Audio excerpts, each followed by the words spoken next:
इस बात को मोदी लोकसभा चुनाव में भुगत चुके हैं और आज राहुल गांधी ने एक बार फिर हाथ में संविधान लेकर दलितों के बीच खड़े होकर ऐलान कर दिया कि अब दूसरी आजादी जल्द ही मिलने वाली है। मोहन भागवत को भले ही लगता है कि देश को असली आजादी राम मंदिर के उद्घाटन से मिली, लेकिन राहुल गांधी ने बता दिया है कि एक आजादी 15 अगस्त को मिली थी और अब दूसरी आजादी भी आने वाली है, जिसमें दलितों को सत्ता में भागीदारी भी मिलेगी और सत्ता की ताकत में हिस्सेदारी भी मिलेगी। आपको बता दूं कि आज राहुल गांधी ने दिल्ली में वंचित समाज दशा और दिशा कार्यक्रम में हिस्सा ले रहे थे, जिसमें देश भर के दलित नेता, दलित समाज की बड़ी हस्तियां पहुंची थीं। इस कार्यक्रम में राहुल गांधी ने एक जबरदस्त भाषण दिया, जो शायद उनके बेहद अच्छे भाषणों में से एक कहा जा सकता है। जी हां, बिल्कुल सही आप सुन रहे हैं। इसी कार्यक्रम में दलित समाज दशा और दिशा, इस वंचित समाज दशा और दिशा, इस कार्यक्रम में राहुल गांधी ने जो भाषण दिया है, वो भाषण उनके बेहद अच्छे भाषणों में से एक कहा जा सकता है। इसमें राहुल ने शिक्षा व्यवस्था, दलितों के राजनीतिक अधिकार, कांग्रेस पार्टी की गलतियां, मीडिया की भूमिका, इन सब को लेकर जनता की शक्ति, सबके बारे में बहुत ही सुलझे हुए ढंग से बातें की हैं। अपनी भारत जोड़ो यात्रा का श्रेय जनता को देते हुए राहुल गांधी ने क्या कुछ कहा, यहीं से शुरुआत करते हैं। भारत जोड़ो यात्रा के बारे में बात कर रहे हैं राहुल गांधी और कह रहे हैं कि मेरे पास एक मेरे साथी आए हमारी टीम का, और उसने कहा कि भारत जोड़ो यात्रा निकालकर आपने बहुत अच्छा किया। तो उस पर उन्होंने कहा कि ये मेरी यात्रा नहीं थी, ये जनता की यात्रा थी। अगर मैं अकेला जाता तो फिर क्या कर लेता, क्या ही कर लेता। लेकिन यहां जो बातें कह रहे हैं राहुल गांधी की जुबानी सुनिए, यहीं से शुरुआत करते हैं। बहुत कुछ, और क्यों कह रहा हूं कि बेहद अच्छे भाषणों में से एक है ये भाषण, और इसकी चर्चा अभी हम इस न्यूज पॉइंट में क्यों कर रहे हैं वो भी हम बताएंगे। और साथ साथ महाकुंभ में जो कुछ हुआ है उसकी चर्चा भी होना जरूरी इसलिए है क्योंकि आज फिर वहां भगदड़ मची सुबह सुबह, लेकिन दूसरी दिशा में, और आज फिर से आग भी लगी है उसी महाकुंभ में। उन सब पे भी चर्चा करेंगे, लेकिन पहले सुनिए राहुल गांधी को। आपका कल्चर, आपके जीने का तरीका, आपके आइडियाज, आप बोल रहे हो कि आपने राहुल गांधी का नाम लिया, फिर उसके बाद आपने अंबेडकर जी का नाम लिया, गांधी जी का नाम लिया। कुछ दिन पहले मेरे साथ एक लड़का काम करता है, मेरे पास आया, उसने कहा देखिए आपने जो भारत जोड़ो यात्रा की, उसने देश का माहौल बदल दिया। मैंने उससे सवाल पूछा, मैंने कहा भाई बताओ एक बात, अगर मैं कन्याकुमारी से कश्मीर तक अकेला चल देता अकेला, तो माहौल बदल जाता क्या?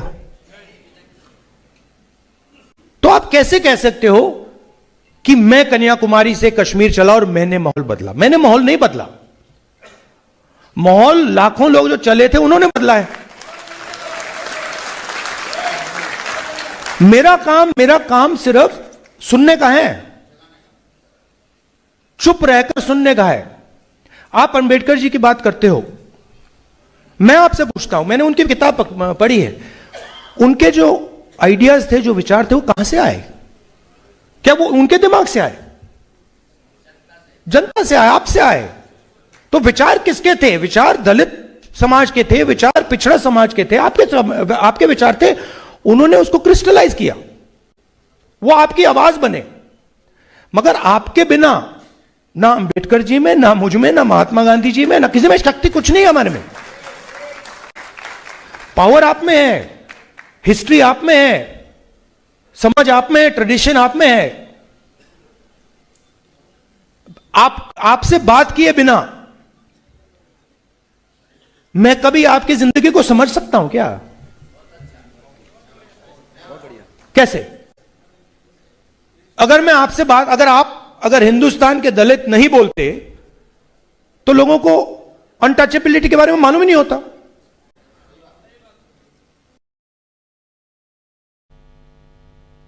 तो यहां साफ साफ राहुल गांधी बता रहे हैं कि आप जो कुछ हैं वो आप हैं, यानी जनता है, जनता के बिना नेता कुछ भी नहीं है। वहीं राहुल गांधी ने फिदेल कास्त्रो, नाम सुना होगा दोस्तों आप लोगों ने, फिदेल कास्त्रो क्यूबा के नेता फिदेल कास्त्रो का जिक्र कर बताया कि कैसे क्यूबा के तानाशाह को फिदेल कास्त्रो ने अपनी टीम बनाने का क्रेडिट दिया।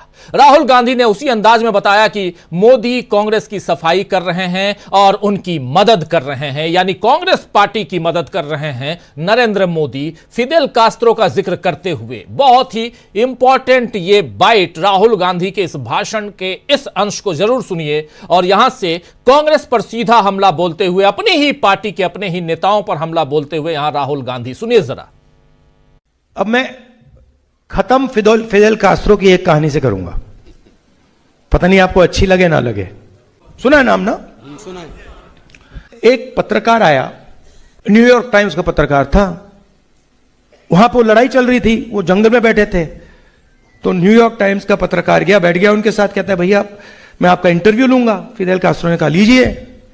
शुरू हो गया, कहता है फिदेल कास्त्रो जी एक बात बताइए, आपकी ये जो मैनेजमेंट टीम है इसको आप ट्रेन कैसे करते हो? इनको आप मैनेजमेंट कैसे सिखाते हो? इनको आप मतलब लड़ना कैसे सिखाते हो? रेवोल्यूशनरी थॉट कैसे सिखाते हो? फिदेल कास्त्रो जी उसकी ओर देखा, कहता है यार तू तो बड़ा बेवकूफ आदमी है, मैं थोड़ी सिखाता हूं। तो चौंक गया, कहता है सर आप नहीं सिखाते तो कौन सिखाता है? कहता है ये जो बटिस्ता बैठा है वो डिक्टेटर था, ये सिखाता है,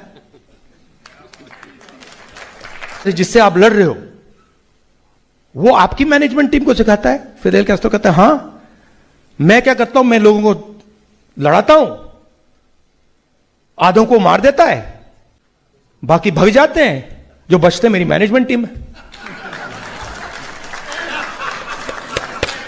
वही काम हो रहा है, वही काम हो रहा है। मोदी जी डरा देता है, भग जाते हैं, ईडी सीबीआई भग जाते हैं। मैं कहता हूं भागो भैया, मुझे नहीं चाहिए, जाओ महल बचाओ, जान बचाओ अपनी, मुझे कोई फर्क नहीं पड़ता, मुझे तो अपनी मैनेजमेंट टीम चाहिए। तालियां।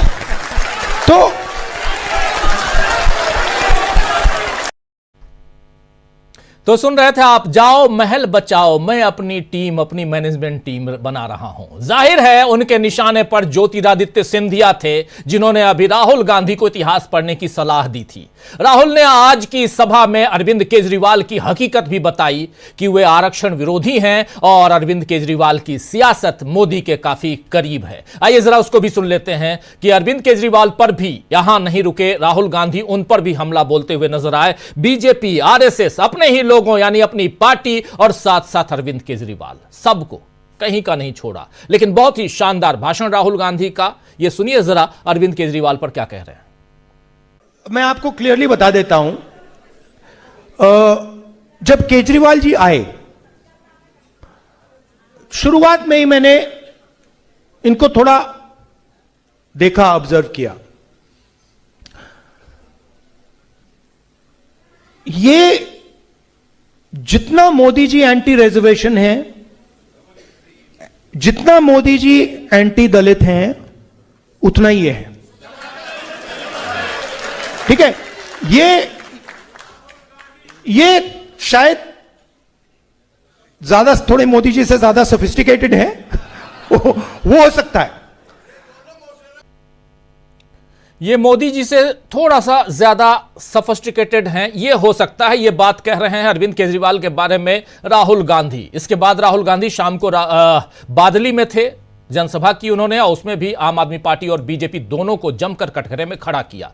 वंचित समाज दशा और दिशा कार्यक्रम में, जिसका जिक्र मैं कर रहा हूं, राहुल गांधी के ठीक बाजू में दशरथ मांझी के बेटे भागीरथ मांझी बैठे थे, जिन्होंने अभी कल या परसों कांग्रेस की सदस्यता ली है। तो कांग्रेस ने दिल्ली से बिहार तक एक बार फिर बड़ा संदेश दे दिया है। इधर आज बजट सत्र से पहले हुई सर्वदलीय बैठक में भी कांग्रेस ने अपना स्टैंड क्लियर कर दिया है कि अंबेडकर के अपमान पर वो अमित शाह से माफी की मांग पर अडिग रहेंगे और इसके साथ ही संवैधानिक संस्थाओं को पहुंचाई जा रही चोट और जेपीसी में की जा रही मनमानियों पर भी कांग्रेस ने अपनी आपत्ति जाहिर कर दी है। तो कुल मिलाकर आज कांग्रेस अपने पुराने तेवर में नजर आई, जिसमें जनता की ताकत से संविधान विरोधी शक्तियों को मात दी जाती थी। कांग्रेस अब फिर उसी राह पर चलने के लिए तैयार है, यह ऐलान राहुल गांधी ने कर दिया है। उन्होंने कहा है कि उनके भाषण पर अभी यकीन न करें, बल्कि आने वाले वक्त में उन्हें परखें। 2 महीने, 4 महीने, 6 महीने, 10 महीने बाद आप लगातार मुझे सुनते रहिए, मेरे काम को देखते रहिए। उसके बाद आपको लगता है कि मैं सही कह रहा हूं, अपनी बातों पर अडिग हूं, तो मुझ पे भरोसा कीजिए। यह बात आज इसी भाषण में राहुल गांधी कह रहे थे। राहुल ने दलितों, अति पिछड़ों, महादलितों, पिछड़ों, अल्पसंख्यकों सभी से एकजुट होने का आह्वान भी किया है, ताकि बीजेपी और संघ को उखाड़ा जा सके। तो क्या राहुल के कारण उखड़ेंगे बीजेपी के पैर? आज इस पे चर्चा करें, लेकिन उससे पहले 2 बाइट छोटी छोटी और सुनाना चाहता हूं। जब संविधान का जिक्र आ रहा है, जिसकी चर्चा अब कल से फिर होगी, क्योंकि कल से संसद का बजट सत्र शुरू हो रहा है। संविधान का जिक्र आ रहा है, तो संविधान आखिर बना कैसे? बाबा साहब अंबेडकर का जिक्र करते हुए और उसके साथ साथ जन भागीदारी को बताते हुए राहुल गांधी ने क्या कुछ कहा है, जरा सुन लीजिए। अंबेडकर जी ने बनाया, ठीक है, मैं मान सकता हूं, मगर यह कॉन्स्टिट्यूशन जो है, इसको दलितों के दर्द ने बनाया है। जो आपने ह्यूमिलिएशन सहा है, जो आपने डिसरिस्पेक्ट सही है, जो आप पर अपमान किया गया है, उसका नतीजा यह है। अगर आप पर अपमान नहीं होता, अगर आपको अछूत नहीं कहा जाता, तो मैं नहीं सोचता हूं यह कॉन्स्टिट्यूशन बनता। तो मैं उस परिवार से हूं जिसने इसको बनाने के लिए भी सैक्रिफाइस किया है। तो मैं इन बातों को समझता हूं, थोड़ा सा, पूरी तरह नहीं, थोड़ा सा समझता हूं। भाई प्लीज डिस्टर्ब मत कीजिए बार बार आप, प्लीज। पूरी तरीके से तो सिर्फ मोदी जी समझते हैं चीजों को। तो इसमें आपका दर्द है, आपका ह्यूमिलिएशन है, आपकी हिस्ट्री है, इसके अंदर है। इसका मतलब यह है कि यह मेरे लिए पवित्र चीज है। संविधान बना कैसे आखिर, इसमें किसका दर्द है, और ये सारी बातें जान फूंकने की कोशिश यहां राहुल गांधी करते हुए नजर आए। लेकिन अपनी पार्टी पर क्या कुछ कहा है राहुल गांधी ने, यह भी सुन लीजिए। अगर आप खुद की आलोचना करें, अगर आप खुद के संगठन की आलोचना करें, अगर आप खुद की समीक्षा करें, तो इससे बेहतर और कुछ नहीं हो सकता। और यह काम करते हुए आज राहुल गांधी नजर आए, और इसी मंच से राहुल गांधी ने अपनी पार्टी के नेताओं को, अपनी पार्टी को क्या कुछ कहा है, देख लीजिए। संदेश के रूप में ही सही, लेकिन कांग्रेस के लोगों को इसको जरूर सुनना चाहिए। सुनिए। मैं ये भी कह सकता हूं, और मैं कांग्रेस पार्टी का सिपाही हूं, मैं ये भी कह सकता हूं कि पिछले 10-15 साल में कांग्रेस पार्टी को जो करना था वो नहीं किया। मैं अगर ये नहीं कहूं आपसे, तो मैं आपसे झूठ कह रहा हूं, और मुझे झूठ कहना अच्छा नहीं लगता है। ये रियलिटी है, ये रियलिटी है। अगर कांग्रेस पार्टी ने दलितों की, पिछड़ों की, अति पिछड़ों की,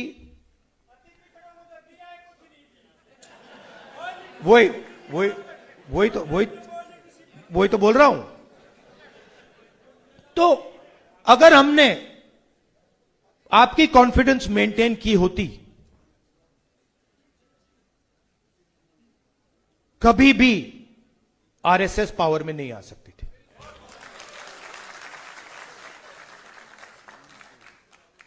मैं यह कह सकता हूं कि जो आपने बात बोली, इंदिरा गांधी जी के टाइम फुल कॉन्फिडेंस मेंटेन थी। दलित, आदिवासी, माइनॉरिटी, अति पिछड़ा, ये सब जानते थे कि इंदिरा गांधी जी लड़ जाएंगी, मर जाएंगी उनके लिए। बट 1990s के बाद कमी आई थी, वो तो मुझे दिख रहा है। अब नाम तो नहीं लेंगे, बट ये रियलिटी है और इस रियलिटी को कांग्रेस पार्टी को एक्सेप्ट करना पड़ेगा।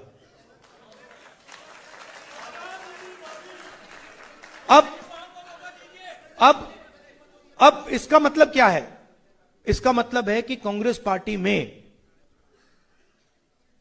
पहले इंटरनल रेवोल्यूशन आना पड़ेगा, जिसमें हम आप लोगों को अंदर डालें।